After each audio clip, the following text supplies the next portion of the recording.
Menilik progres Bendungan Cipanas berkapasitas tampung tinggi.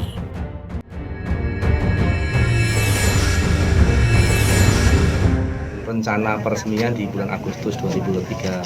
Bendungan Cipanas ini mempunyai manfaat 9.000 lebih untuk daerah irigasi existing. Selain itu, Bendungan Cipanas ini juga mempunyai fungsi mengendalikan banjir 450 meter kubik per detik, memotong debit banjir sebesar itu yang dapat melindungi bencana banjir yang terjadi di hilir. Insya Allah nanti pada akhir 2024 total bendungan yang akan diselesaikan adalah 57 bendungan.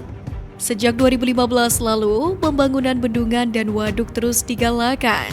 Dalam hal ini, Presiden Jokowi mengatakan bendungan atau air merupakan kunci untuk majunya pengembangan industri pertanian, termasuk kelistrikan hingga pariwisata. Sehingga Kepala Negara berharap semakin banyak bendungan terbangun, maka produksi pertanian dan kesejahteraan petani bisa meningkat. Bahkan langkah Presiden dalam membangun banyak bendungan di tanah air ini sempat mendapatkan apresiasi dari Presiden World Water Council atau WWC Loic Foucault. Dia mengatakan krisis air yang tengah melanda dunia saat ini bakal berimbas pada terciptanya krisis pangan hingga krisis energi jika dibiarkan. Namun, Foucault menilai Presiden Jokowi dan pemerintah RI dari jauh-jauh hari sudah mengantisipasi kemungkinan tersebut lewat pembangunan banyak bendungan. Menurut Presiden WWC Loic Foucault, pembangunan bendungan ini jadi sangat penting dalam menjaga ketahanan air di tengah situasi perubahan iklim yang tidak pasti saat ini. Dia menilai Indonesia sudah bisa memanfaatkan bendungan untuk tujuan ketahanan pangan dan menyuplai konsumsi untuk masyarakat yang terus bertumbuh. Menimpali pernyataan tersebut, Menteri Pekerjaan Umum dan Perumahan Rakyat atau PUPR Basuki Hadimulyono mengatakan bahwa pemerintah terus melanjutkan misi untuk menyelesaikan 61 bendungan baru hingga 2024 mendatang. Bila total 61 bendungan itu selesai tahun depan, Menteri Basuki percaya suplai air untuk lahan pertanian bisa meningkat hingga 20%. Teranyar dalam waktu dekat, pemerintah segera meresmikan Bendungan Cipanas senilai 2 triliun rupiah.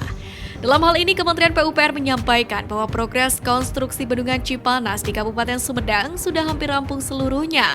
Juru bicara Kementerian PUPR Endra S. Atmawijaya menyatakan progres konstruksinya sudah mencapai 98%. Selain itu, Endra S. Atmawijaya juga mengatakan Bendungan Cipanas nantinya akan memenuhi kebutuhan air baku sebesar 850 liter per detik bagi Bandara Kertajati, kawasan pemukiman dan kawasan industri di kawasan Rebana, yakni Cirebon, Patimban, Kertajati. Bendungan Cipanas sendiri merupakan salah satu proyek strategis nasional atau PSN yang ditargetkan untuk siap diresmikan pada bulan September 2023 ini. Sejak Mei 2023, bendungan tersebut sudah mulai digenangi air. Endra pun berharap curah hujan yang cukup pada Oktober 2023 ini bisa mendorong tampungan air mencapai level intake. Memiliki kapasitas tampung sebesar 250,81 juta meter kubik atau 10 kali lebih besar dari Bendungan Kuningan yang telah diresmikan oleh Presiden Jokowi pada Agustus lalu.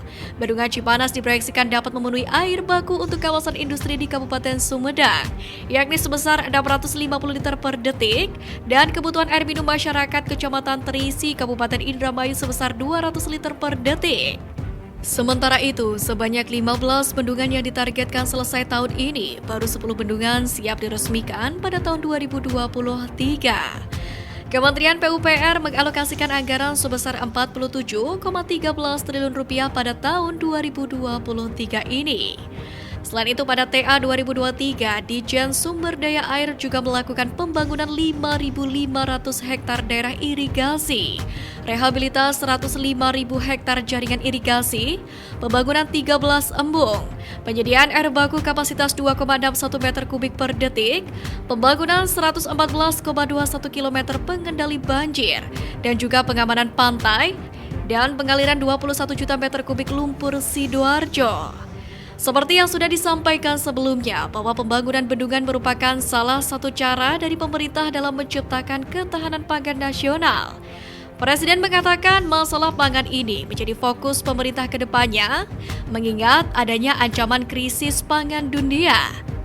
Selain itu, pembangunan infrastruktur pemerintah juga memanfaatkan varietas-varietas unggul padi, melakukan intensifikasi dan ekstensifikasi sehingga Indonesia dapat mencapai swasembada beras dengan produksi beras yang surplus. Selain itu, menurut Presiden Jokowi, masing-masing daerah juga dapat bergerak sesuai kekuatan dan karakternya untuk membangun kekuatan besar di sektor pangan. Nantinya pemerintah akan hadir dengan menyerap produksi pangan dari masyarakat, baik digunakan sebagai stok maupun untuk ekspor jika pasokan berlebih.